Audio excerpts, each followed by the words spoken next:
എല്ലാവർക്കും നമസ്കാരം. ഇപ്പോൾ ഇലക്ഷൻ്റെ സമയമാണ്. പ്രകടന പത്രികകൾ വരാൻ തുടങ്ങും. പ്രകടന പത്രികയിൽ ഞങ്ങൾ അധികാരത്തിൽ വന്നാൽ 140 MLA-മാർക്കും കൂടെ ഒരു ഗ്രൂപ്പ് മെഡിക്കൽ ഇൻഷുറൻസ് എടുത്തേക്കാം, ഞങ്ങൾ ഇന്ത്യയിൽ മാത്രമായി ചികിത്സിച്ചോളാം എന്ന രീതിയിൽ ഒരു പ്രകടന പത്രികയിൽ ഒരൈറ്റമായി ഉൾപ്പെടുത്താൻ നിങ്ങൾക്ക് ധൈര്യമുണ്ടോ എന്ന് LDF-നോടും UDF-നോടും NDA-യുടെയും സ്ഥാനാർത്ഥികളോട് ഞങ്ങൾ വെല്ലുവിളിച്ച് ചോദിക്കുന്നു. ഒരു ഗ്രൂപ്പ് ഇൻഷുറൻസ് എടുത്താൽ ഞാൻ മനസ്സിലാക്കുന്നത് ഒരാൾക്ക് 1 കോടി രൂപയുടെ കവറേജ് വേണമെങ്കിൽ ഒരു 35,000 രൂപ വർഷം പ്രീമിയം അടച്ചാൽ മതി. അങ്ങനെ 140 പേർക്ക് 35,000 രൂപ വർഷം പ്രീമിയം അടയ്ക്കേണ്ടി വന്നാൽ 49 ലക്ഷം രൂപയേ വരുള്ളൂ.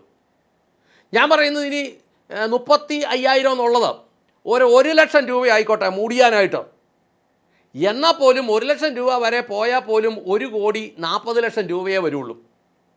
ഈ 1 കോടി 40 ലക്ഷം രൂപയുടെ ഇൻഷുറൻസ് ഈ 140 പേർ കൂടി അങ്ങ് എടുക്കാമെങ്കിൽ അവരുടെ ഭാര്യമാർക്കും അവരുടെ മൈനറായിട്ടുള്ള പിള്ളേരും എല്ലാം ഉണ്ടെങ്കിൽ, ഇതിപ്പം എല്ലാം വയസ്സന്മാർ മത്സരിക്കുന്നുണ്ട്, മക്കൾ പോലും കാണുകയില്ല മൈനറുകൾ. അപ്പോൾ അങ്ങനെയുള്ള ഈ മൈനർ അല്ലാത്ത മക്കളെ ഒന്നും നോക്കേണ്ട കാര്യം സർക്കാരിനില്ല. അങ്ങനെയുണ്ടെങ്കിൽ ഈ 140 MLA-മാരും അവരുടെ ഭാര്യമാരും അവരുടെ മൈനറായ മക്കളും എല്ലാം ഉണ്ടെങ്കിൽ അവർക്കും കൂടെ ഒരാൾക്ക് 1 ലക്ഷം രൂപ വർഷം അടവുള്ള പോളിസി എടുത്താൽ പോലും 1 കോടി 40 ലക്ഷത്തിൻ്റെ പോളിസി മതി. ഇപ്പം നമ്മൾ മനസ്സിലാക്കുന്നത് ഗൾഫിലൊക്കെ ഉള്ള കോടാനുകോടീശ്വരന്മാരായ അറബികൾ അവർ കേരളത്തിൽ വന്ന് കേരളത്തിലെ കൊള്ളാവുന്ന ആശുപത്രികളിലാണ് ഒരുമാതിരിപ്പെട്ട ട്രീറ്റ്മെൻറ്റുകളല്ല. വിദേശ മലയാളികൾ, അത് യൂറോപ്പിലും US-ലും ഒക്കെയുള്ള മലയാളികൾ പോലും അവരൊരാവശ്യം വരുമ്പോൾ ഇന്ത്യ വന്നിട്ടാണ് അവർ ട്രീറ്റ്മെൻറ്റ് നടത്തുന്നത്. അപ്പം മാന്യമായ ട്രീറ്റ്മെൻറ്റ് നമ്മുടെ നാട്ടിലുണ്ട് എങ്കിൽ ഞാൻ ഈ പ്രാവശ്യം മത്സരിക്കുന്നവരോട് ചോദിക്കട്ടെ, ഇന്ത്യയിൽ കിട്ടുന്ന ട്രീറ്റ്മെൻറ്റ് മതി ഞങ്ങൾക്ക്? പ്രത്യേകിച്ച് കേരളത്തിൽ LDF-കാരോട് ചോദിക്കട്ടെ, നിങ്ങൾ പറയുന്ന നമ്പർ 1 ആണ് ആരോഗ്യ കേരളം എന്നല്ലേ നിങ്ങൾ തള്ളുന്നത്? അങ്ങനെയാണെങ്കിൽ നിങ്ങൾക്ക് പ്രകടന പത്രികയ്ക്ക് അത് ഉൾപ്പെടുത്താമോ? ഞങ്ങൾക്ക് ഇനി കേരളത്തിലുള്ള ട്രീറ്റ്മെൻറ്റ് മതി. കേരളത്തിൽ മാന്യമായ ആശുപത്രികൾ ധാരാളം ഉണ്ടല്ലോ. ഗവൺമെൻറ് ഹോസ്പിറ്റലുകൾ, മെഡിക്കൽ കോളേജുകൾ 1ാം ക്ലാസ് ഉണ്ട്. സാധുക്കൾ അവിടെ ചെല്ലുമ്പോഴല്ലേ ക്യൂവും റേഷൻ കാർഡും പിന്നെ പരിപാടിയൊക്കെ. മന്ത്രിമാർക്കും MLA-മാർക്കും ഒക്കെ അവിടെ ചെന്നാൽ എന്ത് ക്യൂ, എന്ത് റേഷൻ കാർഡ്. മാന്യമായ ട്രീറ്റ്മെൻറ്റ് ഇവിടുത്തെ മെഡിക്കൽ കോളേജിലുണ്ട്, ഇവിടുത്തെ താലൂക്ക് ആശുപത്രികളിലുണ്ട്.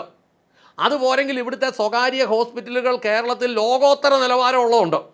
അങ്ങനെയാണെങ്കിൽ ഒരു ആൾക്ക് 1 ലക്ഷം രൂപ ആയാൽ പോലും ഞാൻ മനസ്സിലാക്കുന്ന ഒരു 35,000 രൂപയൊക്കെ മതി. ഇനി ആൾക്ക് 1 ലക്ഷം രൂപ വെച്ച് പോളിസി ഒരു വർഷം അടയ്ക്കേണ്ടി വന്നാൽ പോലും 1 കോടി 40 ലക്ഷം രൂപ അടച്ചാൽ നിങ്ങൾക്കും നിങ്ങളുടെ ഭാര്യമാർക്കും നിങ്ങളുടെ മൈനറായിട്ടുള്ള മക്കളുണ്ടെങ്കിൽ അവർക്കും കൂടെ ഉള്ളത് കിട്ടുമെങ്കിൽ സംസ്ഥാനത്തിൻ്റെ നികുതിപ്പണം എടുത്ത് ഇനി അമേരിക്കയ്ക്ക് കൊണ്ട് കൊടുക്കുകയല്ലെന്നും മറ്റ് രാജ്യങ്ങൾക്ക് കൊണ്ട് കൊടുക്കുകയല്ലെന്നും ഒരു ഉത്തരവാദിത്വത്തോടെ നിങ്ങൾക്ക് പ്രകടന പത്രികയിൽ അത് വെളിപ്പെടുത്താമോ, അല്ലെങ്കിൽ ഐറ്റമായിട്ട് ഉൾപ്പെടുത്താമോ?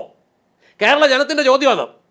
ഇതിനകത്ത് അതിലും കൂടുതൽ ആവശ്യം വരും. 1 കോടി രൂപയുടെ കവറിങ്ങും പോരാത്ത രീതിയിലുള്ള മാരക രോഗികളുണ്ടെന്നുള്ളതാണല്ലോ അറിവ്.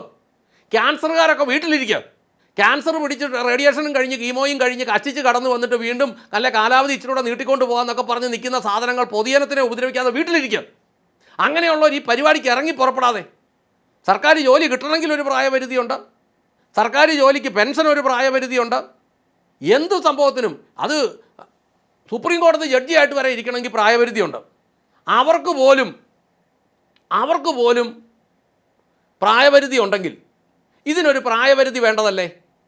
ഞാൻ പൊതുജനത്തോട് പറയട്ടെ, ഇതിനി മിന്നലോട്ട് ഒരു നിയമയുദ്ധം നടത്തേണ്ടി വന്നാൽ പോലും ഈ രാഷ്ട്രീയത്തിന് ഒരു പ്രായപരിധി വെക്കാതെ മുന്നോട്ട് പോകാൻ പറ്റുകയില്ല. ഇതെല്ലാം 1947 സ്വാതന്ത്ര്യം കിട്ടിയ കാലത്തുണ്ടായത് തന്നെ ഇപ്പോഴും ഒത്തിരി എണ്ണം ഇതിനകത്ത്.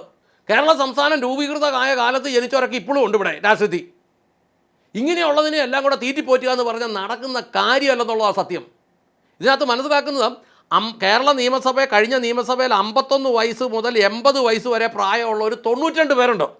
51 മുതൽ 50-ന് താഴോട്ട് 25-ന് മുകളിലോട്ട് പ്രായമുള്ളവർ 40 പേരേ ഉള്ളൂ.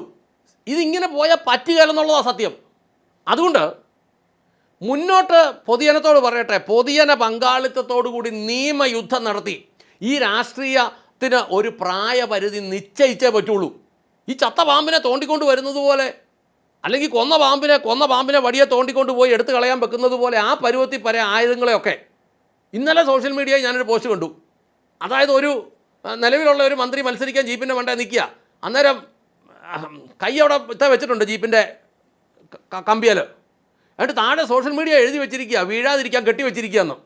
അത് AK ശശീന്ദ്രനാണ്. ജനത്തിനെ കൊണ്ട് ഇതുപോലെ പറയിക്കുമ്പോൾ ഇത്രയും പ്രായമായെങ്കിൽ ഇറങ്ങിപ്പോയിക്കൂടെ? ദയവ് ചെയ്ത് ജനത്തിനെ ദ്രോഹിക്കാതിരുന്നൂടെ?